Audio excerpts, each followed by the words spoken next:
I want to show you how to make these delicious peanut butter bars. To start, I have the rack set on the middle of the oven, and I always keep two cookie sheets on the bottom rack. I was told years ago that it helps to evenly distribute the heat. I don't think it's necessary in these newer ovens. However, I've just been doing it so long, I just leave them down there. You do not have to leave them down there if you do not want to. I'm going to preheat my oven to 350 Fahrenheit. And then I have a half sheet cake pan that has my pan grease in here. I have a video showing you how I make that, and I will link that in the description. I just take a pastry brush and put a light coating of pan grease on the bottom and up the sides of the pan. To make this, you're going to need 1 cup of whole milk, 2 tablespoons of melted butter, 4 large eggs at room temperature, 2 cups of granulated sugar, between 1 to 3 teaspoons of vanilla. I love Wilton clear vanilla, but you can use any vanilla you'd like. 2 cups of all-purpose flour, 1 teaspoon of baking powder, not baking soda, 16 ounces of peanut butter. I prefer Jif creamy peanut butter. You can use any brand of peanut butter you like, and 16 ounces of chocolate. I prefer Hershey's milk chocolate. You can use any chocolate you would like. To start, I'm going to put my burner on medium heat, and I have a saucepan. I'm going to pour the entire cup of milk in there along with the 2 tablespoons of melted butter. I just prefer to melt the butter. It's just a lot easier than to have it melt there. And I'm going to sit that on that burner for about 5 minutes until it starts to come to a boil, so keep an eye on that. So I'm going to go over to my mixer and put all 4 eggs in the mixer, and I'm going to turn the mixer on a medium speed, so it's about like a 3 or 4 out of 10. And I just mix that for about 15 to 20 seconds, and then I'm slowly going to add the sugar. So I turn that down to a low speed, so it's on stir or 1 out of 10, and slowly pour that sugar in there. And I just want to mix that for about 10 to 15 seconds until that incorporates with the eggs. Then I'm going to add the 1 to 3 teaspoons of vanilla. I believe I started with like 1 teaspoon and then I added more later. So now I added the baking powder to the flour and I mix that together. I have the speed on low and I'm taking a tablespoon and I'm just adding the flour 1 tablespoon at a time, just so it incorporates evenly into the batter. And then I just pour the rest of it in there. And then I'm going to turn off the mixer, and I want to take my spatula and scrape the sides and the bottom of the bowl. If you have a scraper blade, you can skip this step. And then I'm going to turn it on low again for about 10 to 15 seconds, and that's where I added the rest of that vanilla. Now I am turning this up to high, and I just want to speed up the boiling process since I can watch it now.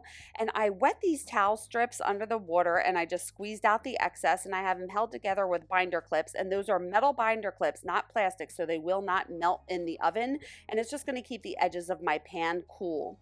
Now that's just starting to boil, so I turn off the stove, and then I'm going to turn that on low, and you want to gradually pour this in there. That is really hot, so I just want to do a little bit at a time, and it's important to have it on low so it doesn't splash all over the place. So again, I'm just adding a tiny bit of this at a time and letting it incorporate into that batter.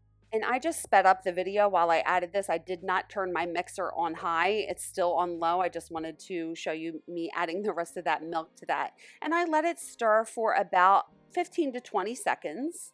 I'm going to turn it off, and then again just scrape the sides and the bottom of the bowl, and I'm going to mix it again just for another 15 to 20 seconds. And the batter is going to look really thin and runny, and that's okay. That's how it's supposed to look. So I'm pouring this in a half sheet pan. I don't want the cake to be too thick, so I like to do a half sheet pan.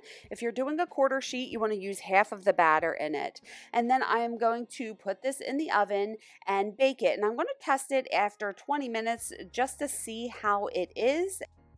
And it was not done yet, so I put it in there for another about 5 to 6 minutes. And I put my cake tester in there and it came out clean, so I'm just going to take that out of the oven. And I melted that peanut butter in the microwave. That way I can pour it on top. It's so much easier to spread when it's melted.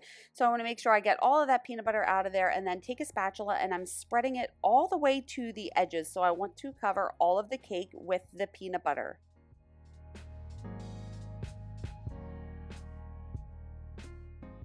And then I have a cooling rack on the top shelf of my fridge and I'm putting that warm cake pan on there, and I'm going to keep that in the refrigerator for about an hour. I broke that chocolate up into little pieces and I'm melting it in the microwave. I got that out of the refrigerator, so it was in there for about an hour so that peanut butter isn't hot anymore. And I'm pouring this melted chocolate on top of that peanut butter. And since the peanut butter is cold, this isn't going to mix together. So again, I'm taking the spatula and I'm spreading this to the edges of the pan, just making sure I cover all of the peanut butter.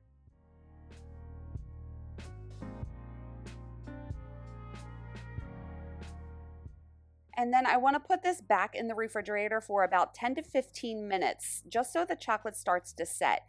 And then I'm taking a very sharp knife and I'm cutting right around the edges. So just to the inside of that edge, because the edges of this get a little crispy and I don't like to have those crispy edges on my bars. So I just trim it close to the edge.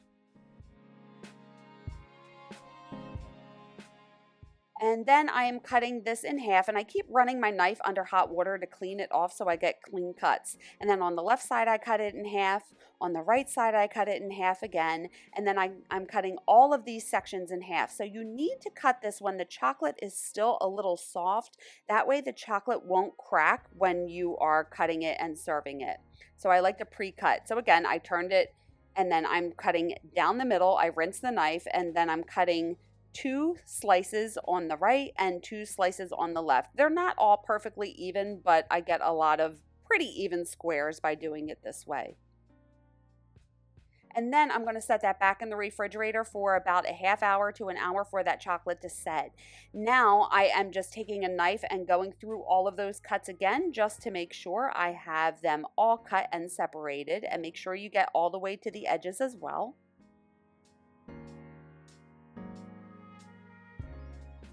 And I'm going to take my knife and carefully lift this out here. And I just have a cookie sheet that is lined with aluminum foil. And I'm lining all of these up on this cookie sheet. And then I'm going to wrap this in another piece of aluminum foil. And I'm just going to store that in the refrigerator overnight until I am ready to take it to the party. And I do have some left over, so I'm going to store them in an airtight container. Now you can keep these in an airtight container at room temperature for about 3 to 4 days, or they will stay up to a week in the refrigerator. And then I like to scrape this excess off here and just eat that myself. I hope you love these as much as I do. They are always a hit anytime I bring them to a party.